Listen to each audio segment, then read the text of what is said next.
Bumalik naman na si Angeline sa kanyang pwesto nang umalis na si Beatrice. Nakahinga na siya na maluwag dahil umalis na ang kanyang kaibigan dahil kung hindi talagang dito titigil sa pang-asar sa kanya. Are you okay? Tanong ni Denver kay Angeline. Oo, okay lang ako. Pagpasensyahan mo na si Beatrice ha. Mapang-asar lang talaga yung babae na yon. Sagot ni Angeline. Don't worry, it's okay. Sagot ni Denver. Nilitian naman ni Angeline si Denver. Nakahinga naman siya na maluwag dahil hindi pinansin ni Denver ang pang-aasar kanina ni Beatrice. Tahimik silang dalawa ni Denver habang nakatingin sa kanilang mga bisita. Napakarami nilang bisita at ang iba nga rito, hindi naman nila kilala. Mga inimbitan din kasi ng mga magulang nila ang ilan sa mga kasosyo nila sa negosyo. Kaya talaga namang ingrande ang naging kasal ni na Denver at Angeline. Nakita naman nilang papalapit sa pwesto nila ang mga magulang ni Denver. Congratulations sa inyo. Nakangiting bati ni Diana kila Denver at Angeline. Welcome sa aming pamilya, Angeline. Baling naman ni Diana kay Angeline. Congratulations! Bati rin ni Clifford kila Denver at Angeline.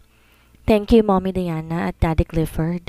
Nakangiting sagot ni Angeline sa mga magulang ni Denver. Hi, finally.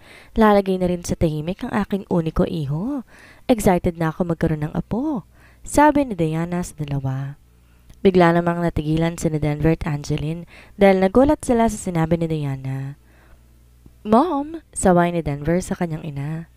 Bakit? Ano ka ba? Ha? Denver, natural na lang yan. Talagang magkakaanak kayo ni Angeline, lalo na't kasal na kayong dalawa ngayon? Nakangiti pang sabi ni Diana. Iiling-iling naman si Denver sa kanyang ina. Angeline, iha, gusto ko na maraming apo ha? Baling naman ni Diana kay Angeline. Para namang nag-init ang mukha ni Angeline dahil sa hiya sa sinabi ng mommy ni Denver. Wala naman silang usapan ni Denver na magkakaroon sila ng anak, kaya napainom na lamang si Angeline ng tubig dahil tila ba nanunuyo ang kanyang lalamunan at hindi makasagot sa mommy ni Denver. Po? Ano po? Kanda utal pang sagot ni Angeline dahil niya talaga alam kung ano bang isasagot niya sa ginang. It's okay, iha. Pasensya ka na. Excited lang talaga ako makita magiging apo ko sa inyo. Sagot ni Diana habang nag-uusap-usap naman sila. Lumapit na rin naman sa kanila ang mga magulang ni Angeline. Congratulations sa inyo mga anak. Bate ni Claudia sa bagong kasal. Congratulations sa inyo. Bate rin ni Rowell sa bagong kasal. Thank you po. Halos sabay na sagot ni na Angeline at Denver. Claudia, naku, mabutit lumapit ka. Sinasabi ko kasi sa kanila na excited na ako sa magiging apo natin sa kanila. Dagdag pa ni Diana. Ay, ako rin naman eh. Excited na ako makita magiging mga apo ko. Sagot ni Claudia. Kung ganoon magkakasundo pala tayong dalawa, Claudia, dahil pareho sa tayong sabik magkaroon ng apo. Ngiting-ngiting sagot ni Diana kay Claudia. Tila lalo namang natigilan si Angeline at Denver dahil sa nirinig nilang pag-uusap ng mga mommy nila. Nagkatinginan na lamang sila at sabay pang napabuntong hininga, kaya nagkatawanan silang dalawa. Napalingon naman sila Claudia at Diana kina Denver at Angeline dahil kanina pa sila nag-uusap na dalawa. Mukhang magkakasundo naman sila kaagad at mabibigyan na tayo ng apo, sabi pa ni Diana kay Claudia. Sa tingin ko rin, sagot ni Claudia dito. Mommy, hindi naman po kami nagmamadali ni Angeline saka wala pa po sa plano namin magkaanak. Sabat pa ni Denver sa pag-uusap ni na Diana at Claudia. Ang mga ama nila kasi dumistansya na muna sa kanila. May ibang pinag-uusapan tungkol sa negosyo. Ayos lang naman, Denver. Makakapaghintay naman kami. Di ba, Claudia? Sagot ni Diana. Oo nga, maghihintay kami kung kailan nyo balak bigyan kami ng mga apo. Sagot naman ni Claudia. Nagkatinginan na lamang sina Denver at si Diana. Si Angeline, ayaw talagang papigil ng kanyang mga ina sa pag-uusap tungkol sa apo. Nahiya naman si Angeline dahil yun talaga ang naisipang sabihin ng mommy ni Denver kanina at sinabayan pa ng mommy niya. I think dapat ko nang ibigay ang regalo ko sa inyong dalawa. Sabi ni Diana at iniabot ang sobre na nasa bag niya. Kinuha naman ni Denver ang iniabot ng kanyang mommy at sumilip na rin si Angeline dito nang buksan ni Denver ang sobre. Ganon na lamang ang gulat nila nang makita nila na ticket ang laman ng sobre. Ticket ito papuntang Korea? Mom, sabi ni Denver. At nagtatanong ang tingin niya rito. Tickets yan for you too. Sa Korea for your honeymoon? Kasama na dyan ang hotel na pag-stayan nyo, pati na rin ang allowance nyo doon. Sagot ko na rin.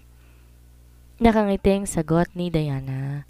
Talagang sinadya niya na sa ibang bansa ang trip ng bagong kasal para naman magkasama sina Denver at Angeline na sila lamang. Pero Mommy Diana, hindi na po ito kailangan, sagot ni Angeline. No, regalo ko yan para sa inyong dalawa. Alam ko naman na hindi madali ang pinagdadaanan ninyong dalawa, lalo na at pinilit lamang namin kayo na maikasal na dalawa. Kaya siguro oras naman para makapag-relax kayo na kayong dalawa lang. Nakangiting sagot ni Diana. Tama si Diana. Siguro kailangan nyo nga munang mag-relax. Di naman namin pinipilit bigyan nyo kagad kami ng apo. Siguro bigyan nyo muna ng oras ang isa't isa mga anak. Paliwanag naman ni Claudia. Bonus na lamang talaga kapag magkaroon kaagad kami ng apo. Diba, Claudia? Sabi pa ni Diana. Oo, tama ka dyan, Diana. Nakangiting sabi ni Claudia. Alam mo, Diana, dapat siguro na maging tawagan na natin ngayon ay Mars. Total naman, kasal lamang anak natin, diba? Sabi ni Diana. Tama, dapat Mars na lang tawagan nating dalawa. Sagot naman ni Claudia. Nagkatawanan na lamang sila dahil sa mga pinag-uusapan nila at natutuwa sila ngayon pa lang dahil nagkakasundo na silang dalawa.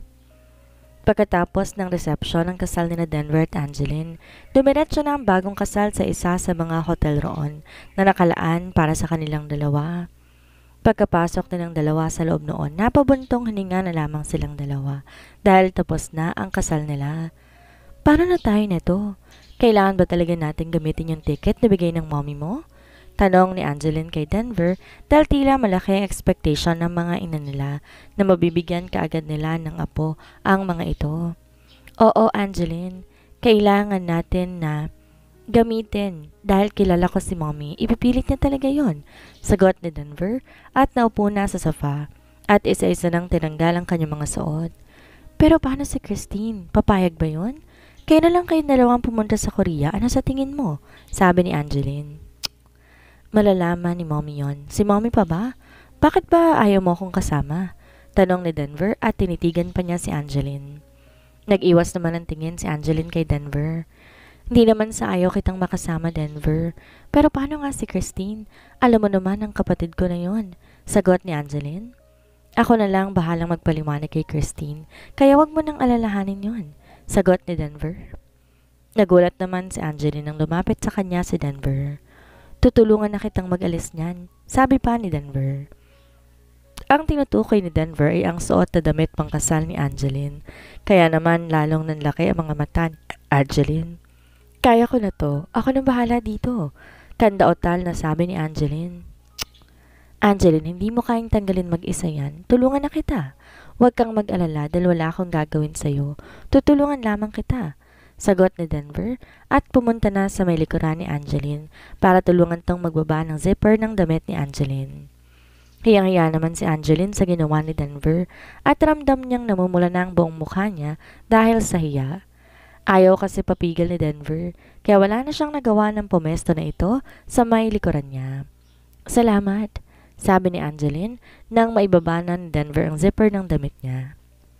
Dali-dali naman na tumakbo si Angeline papunta sa room na nandoon para makapagpalit na siya ng kanyang damit. Hinintay naman ni Denver na matapos si Angeline dahil nakalimutan niyang kunin sa loob ng kwarto nila ang pamalit niyang damit. Nang matapos makapagpalit ng damit si Denver, lumapit naman na siya muna kay Angeline na nakaupo sa sofa. Angeline, aalis muna ako saglit. Pupuntahan ko lamang muna si Christine para makausap ko siya. Pagpapaalam ni Denver kay Angeline. Sige lang, dito lang naman ako eh. Mag-ingat kayong dalawa dahil baka may makakita sa inyo ha? Sagot ni Angeline. Umalis na rin si Denver upang puntahan si Christine sa room nito. Ang kaibigan lang naman ni Christine ang kasama nito doon kaya walang problema. Nakailang doorbell pa si Denver bago siya pinagbuksan ni Christine ng pinto. Babe? Agad nasabi ni Christine na makita niya si Denver at yumakap pa siya kaagad dito. Dali-dali naman na pumasok si Denver sa loob dahil baka may makakita pa sa kanila. Babe, bakit ang tagal mo? Kanina pa kita hinihintay eh. Tara, alis muna tayo dito. Sabi pa ni Christine. Napabuntong hininga naman si Denver. Christine, di ba? Napag-usapan na natin to. Hindi na tayo pwedeng basta-basta na lamang lumalabas. Lalo na ngayon nakasal na kami ng ate Angeline mo. Dahil baka may makakita pa sa atin? Paliwanag ni Denver kay Christine. Napasimangot naman si Christine dahil sa sinabi ni Denver. Babe, sorry pero malamang ganito na palagi ang setup natin. Laging patago na lamang tayong magkikita. Malungkot na sabi ni Denver kay Christine. Babe, hindi naman porket kasal na kayo ni ate, di mo na pwedeng gawin ang mga gusto mo. Maktol ni Christine kay Denver. Christine, pwede ko namang gawin ang mga bagay na gusto kong gawin. Pero ibang usapan kasi ang sa atin, Christine eh. Lalo na't kasal na kami ni Angeline, kaya kailangan natin mag-ingat. Hindi pwedeng may makakita sa atin na magkasama. Siguradong malaking gulo yun. Kaya sana naman maintindihan mo ko. Sagot ni Denver. So ganito na lang tayo palagi. Magtatago na lang tayo. Maktol pa ni Christine. Babe, sana maintindihan mo naman ako. Dapat pa nga tayong magpasalamat kay Angeline eh. Dahil nahayaan niya pa rin magpatuloy ang relasyon natin. Kaya please, Christine, intindihin mo sana ang kalagayan ko. Paliwanag pa ni Denver. Di naman na sumagot pa si Christine at nanatiling nakalukip-kip dahil hindi niya matanggap na patago na lamang niyang makakasama si Denver at magiging kabit na siya ngayon ito. Bumuntong hininga na muna sa Denver bago magsalitang muli dahil di na sumagot pa si Christine sa kanya. Pumunta lang ako dito, Christine, para magpaalam. Magpaalam? Bakit? Saan ka pupunta? Tanong ni Christine. Binigyan kami ni Mommy ng ticket ni Angeline papuntang Korea at kailangan namin gamitin yon. Sagot ni Denver. Napawang naman ang bibig ni Christine dahil sa narinig. Kayong dalawa lang ni Ate Angeline? Ano to, honeymoon nyo? Nang uuyam na tanong ni Christine kay Denver. Babe, kailangan lang talaga namin gamitin ni Angeline yon para matigil si Mommy na mangulit sa amin at baka magalit pa yon. Sagot ni Denver. Wow! Sa honeymoon nyo nga ang ipupunta nyo ron? Galit na tanong ni Christine kay Denver. Wala naman kaming gagawin ni Angeline doon, Christine, kundi mamasyal lang para mapagbigyan si Mommy. Please, magtiwala ka naman sa akin. Sagot ni Denver. Lalo namang napasimangot si Christine sa isinagot ni Denver, kaya tinalikuran niya na ito at kinuha ang dala niyang bag. Saan ka pupunta? Tanong ni Denver na makita ang dala na ni Christine ang mga gamit nito. Uuwi, malamang. Diba hindi nila pwedeng makita tayo magkasama? Di uuwi na lang ako. Mataray na sagot ni Christine. Babe, tawag ni Denver kay Christine nang lampasan na siya nito. Lumingon naman si Christine sa kanya. Mag-enjoy kayo ni Ate Angeline sa honeymoon nyo, ha? Iirap-irap na sabi ni Christine kay Denver at talagang may diin pa ang pagkakasabi niya sa kanyang huling salita. Wala naman nang nagawa pa si Denver na makalabas na ng room na yon si Christine. Di naman niya na to maaaring sundan dahil baka nga may makakita pa sa kanilang dalawa ni Christine. Kaya hinayaan na lamang niya muna si Christine na umalis. Kinabukasan, maagang nagising si Angeline at Denver dahil ngayon ang alis nila papuntang Korea. Doon na rin sila nagpalibas ng gabi sa hotel dahil napagod sila kahapon sa kanilang kasal. Ayos na ba ang mga gamit na dadalhin mo? Tanong ni Angeline kay Denver. Oo, ayos naman ang mga dadalhin ko. Pinadala na lang yan ni Mommy dito kagabi. Ikaw ba? Ayos na ba mga gamit mo? Tanong pa rin Denver kay Angeline dahil di na nga sila nakauwi pa kagabi dahil sa pagod. Oo, okay na rin ang mga gamit ko. Sagot ni Angeline kay Denver. Di na rin sila nagtagal at umalis na rin sila. Maaga pa naman pero mas gusto nilang dumating doon ng maaga kaysa malate pa sila sa kanilang flight. Ilang oras din ang tinagal ng kanilang biyahe. Buong biyahe halos hindi rin naman sila nag-uusap na dalawa. Gabi na nang makarating sila ng Korea. Kaya, dali-dali na rin silang pumunta sa kanilang hotel na pagsistayan nila para makapagpahinga ng maayos dahil napagod sila sa biyahe. Grabe, nakakapagod ang biyahe na yon, sabi ni Angeline na makapasok na sila sa kanilang room. Oo nga eh, siguro kumain muna tayo bago magpahinga, sagot ni Denver na agad namang sinang-ayunan ni Angeline. Mabilis lang naman silang kumain at agad na rin bumalik sa kanilang hotel room dahil nararamdaman na talaga nila ang pagod nila sa mahabang biyahe. Ano yan? Tanong ni Denver kay Angeline dahil matutulog na sana sila nang makita niya na naglalagay si Angeline ng mga unan sa gitna ng kanilang higaan. Border yan. Diyan ka? Dito ako. Sagot ni Angeline. Natawa naman sa Denver dahil sa tinura ni Angeline. Anong nakakatawa? Tanong ni Angeline. Kailangan ba talaga ng ganyan? I mean, wala naman akong gagawin sa'yo, Angeline. Sagot ni Denver. Mabuti ng sigurado. Lalaki ka pa rin, no? Sagot ni Angeline na iirap-irap kay Denver. Okay, fine. Sumusukong sagot ni Denver kay Angeline. Pababayaan na lamang niya si Angeline sa gusto nitong gawin dahil para makapagpahinga na rin sila at parehas silang pagod sa mahabang biyahe.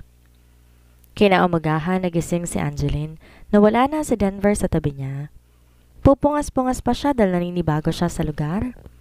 Bigla namang lumabas si Denver galing sa banyo at bagong ligo na ito.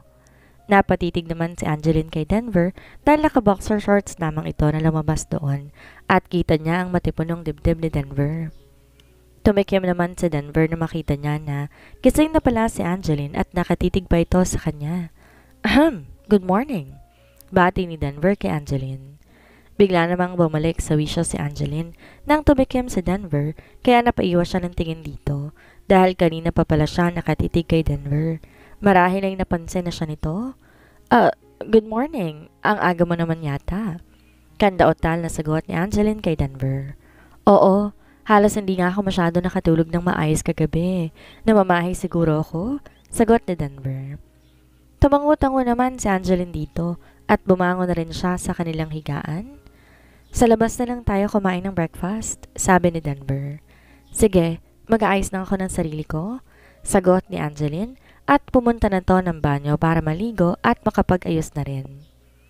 Matapos silang kumain, bumalik muna sila sa kanilang hotel room para kunin ang iba nilang gamit na dadalhin sa paglilibot dito sa Seoul. Una nilang pinuntahan ang Gyeongbokgung Palace. Naglibot-libot sila dito at inabot din ng ilang oras kalilibot sa buong palace. Kasunod nilang pinuntahan ay ang Buksan Hanok at inabot sila doon hanggang hapon.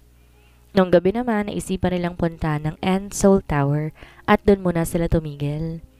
Ang ganda pala talaga rito, no? Sabi ni Angeline habang nakangiting pinagmamasdan ng paligid nila. Napalingon naman sa Denver kay Angeline na magsalita ito. Oo nga, ang ganda pala rito, sabi ni Denver at nanatiling nakatitig kay Angeline.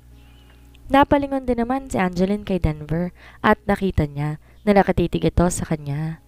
Denver, ayos ka lang ba? Tanong ni Angeline kay Denver dahil nakatitig pa rin si Denver sa kanya. Napakurap-kurap naman si Denver nang marinig niyang magsalita si Angeline kaya umiwas siya ng tingin dito. Ang ganda dito, no? Bukas, saan mo gustong pumunta? Sabi ni Denver kay Angeline. Saan ba maganda? Kahit saan na lang siguro kasi kahit saan naman dito yata maganda eh. Sagot ni Angeline. Tumango-tango naman si Denver dito dahil totoo naman ang sinasabi ni Angeline. Maganda nga talaga dito. Nakaka-relax ang paligid. Sa bagay, tama ka. Mamaya mag-search na lang ako kung saan pa magandang mamasyal dito para naman mapuntahan natin bukas. Sagot ni Denver. Nanatili pa sila doon hanggang sa relax ang ganda ng view doon. Sa pagod at stress nila ng mga nakaraang linggo dahil sa preparasyon ng kanilang kasal, ngayon lamang talaga sila nakapagpahinga at nakapag-relax. Kaya sinusulit na rin nila ang bakasyon ngayon dito. Dahil panigurado, pagbalik nila ng Pinas, balik na naman sa dati ang lahat. Kamusta pala ang pag-uusap niyo ni Christine? Okay na ba siya? Tanong ni Angeline kay Denver nang makarating sila sa kanilang hotel room kung saan sila nagsistay dito sa Korea. Nagsabi naman ako sa kanya na maayos. Yun nga lang, parang mainit pa rin yung ulo niya nung oras na yun. Kaya hinayaan ko na lang muna siya. I am sure naman maiintindihan niya rin tayo kung bakit tayo tumuloy dito. Sagot ni Denver. Tumango-tango naman si Angeline kay Denver. Oo nga pala, pag-uwi natin ng Pilipinas sa sariling bahay natin tayo diretso. Sabi pa ni Denver. Nangunot naman ang noon ni Angeline dahil sa sinabi ni Denver. Dahil wala naman siyang alam na may bahay pala silang sarili. Sariling bahay? Anong ibig mong sabihin? Tanong pa ni Angeline. Hindi ba nabanggit sa'yo nila mommy na may binili na silang bahay para sa atin? Kaya doon na tayo didiretso pag uwi natin. Sagot naman ni Denver. Wala naman silang nababanggit sa akin. Pwede ba namang umuwi muna ako noon dahil wala naman doon ang mga gamit ko? Sagot ni Angeline. Hindi na kailangan. Siguro sa mga oras na to, nilipat na ng mga magulang mo ang gamit mo doon. Sagot ni Denver. Nanlalaki naman ang mga mata ni Angeline dahil sa gulat dahil wala talaga siyang kaalam-alam tungkol sa sinasabing bahay ni Denver. Ibig mong sabihin alam din ni mommy ang tungkol sa bahay na sinasabi mo? Tanong ni Angeline. Oo naman. Sa pagkakaalam ko, silang dalawa ni mommy ang naghanap ng bahay na yon. Sagot ni Denver. Wow ha, mukhang magkakasundo nga talaga silang dalawa. But parang ako na lang yatang di nakakaalam ang tungkol sa bagay na yan. Sabi ni Angeline kay Denver at tinaasan pa niya to ng kilay. I'm sorry, ang akala ko kasi alam mo na tungkol sa bagay na yon, kaya hindi ko na nabanggit pa sa'yo, sagot ni Denver. Napabuntong hininga na lamang si Angeline dahil wala na rin naman siyang magagawa pa. Nabanggit mo na rin ba kay Christine ang tungkol sa bagay na yan? Sabi ni Angeline kay Denver. Hindi pa. Di ko pa kasi siya nakakausap na maayos pagkatapos ng kasal natin dahil mainit ang ulo niya nang pinuntan ko siya sa room niya doon. Kaya hindi ko na nabanggit pa kay Christine ang bagay na yan. Baka uminit pang lalong ulo niya. Pero wag kang mag-alala dahil kakausapin ko naman siya na maayos tungkol dyan. Sagot ni Denver. Panigurado, iinit na naman ang ulo ng kapatid kong yon. Sagot ni Angeline dahil alam niya na ugali pa lang ng kapatid niyang yon. Mag-aalboroto na naman yun kapag nalaman ang tungkol sa bagay na yon. Di naman na nakaimik si Denver sa sinabi ni Angeline dahil alam na rin niya magiging reaksyon ni Christine kapag nalaman ang tungkol sa bagay na yon. Matutulog na sana sila nang mapansin na naman ni Denver ang ginagawa ni Angeline. Ano na naman yan? Tanong ni Denver kay Angeline. Natigilan naman si Angeline sa ginagawa niya at tumingin kay Denver. Harang, nakikita mo naman, 'di ba? Sagot ni Angeline. Seryoso? Kahapon may harang ka na rin dyan ah. Tatawa-tawa pang sagot ni Denver. Inirapan naman ni Angeline si Denver dahil tawang-tawa ito sa ginagawa niya. Seryoso ko, Denver. Tsaka hindi ako sanay na may katabing lalaki. Sagot ni Angeline. Okay, fine. Sige. Harangan mo na lang dyan hanggat gusto mo. Wala naman akong gagawin sa'yo, Angeline eh. Tatawa-tawa pa rin sagot ni Denver. Bakit? Meron ba akong sinabi na may gagawin ka sa akin? Wala naman, 'di ba? Gusto ko lang na may harang para sigurado. Pagtataray pa ni Angeline kay Denver. Okay, sige. Lagyan mo lang ng harang yan. Iiling-iling na sabi ni Denver at pumesto na sa side na kanyang hinihigaan. Iirap-irap naman si Angeline dito at nahiga na rin siya o makapagpahinga na rin siya dahil pagod siya sa buong araw. Oh, nakabusangot ka na naman dyan, sabi ni Candy kay Christine. Simula kasi nang umalis si Angeline at Denver papuntang Korea, madalas pumunta si Christine sa bahay ng mga kaibigan niya. Kaya ngayong umaga, nandun na kaagad siya. Kailan ba kasi ang balik ni Denver? Nakakainis eh. Inis na sagot ni Christine. Naiinip na kasi siya dahil ilang araw lang na hindi niya nakikita si Denver. Kaloka ka? Na hindi mo nga kinausap na maayos si Denver tapos ngayon magmamaktol ka na nadyan ang ganyan? Sagot ni Candy. Eh paano ba naman kasi? Hindi na kami pwedeng magkita pa. Nalang basta-basta ni Denver, no? Kailangan pa, patago. Sino ba namang di maiinis nun? Sagot ni Christine. Ganon talaga. Wala ka nang magagawa eh, dahil kasal na si Denver sa kapatid mo. Pasalamat ka na lang din talaga at ayos lang kay Ate Angeline na magpatuloy ang relasyon niyo ni Denver, sagot ni Candy. Tinignan naman na masama ni Christine ang kaibigan niya.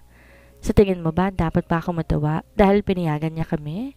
Baka nakakalimutan mo, nobyo ko na si Denver noon pa, kaya wala akong dapat ipagpasalamat kay Ate Angeline? Pagsusungit ni Christine kay Candy. Wow, kalma, Christine. Sanay din naman si Candy sa ugali ni Christine eh, kaya hindi niya na to pinapatulan. Tara na nga lang mamasyal, nabawasan naman itong inis ko. Wala rin naman akong gagawin sa bahay namin eh dahil busy rin lang sina mom at dad. Pag-aaya ni Christine kay Candy. O sige, mag-aayos lang ako. Mabuti pa nga sigurong mamasyal ka muna at masyado nang mainit yung ulo mo, Sagot ni Candy at tinalikuran na si Christine para makapag-ayos na siya at makalis na rin sila at para naman mabawasan ang init ng ulo ni Christine.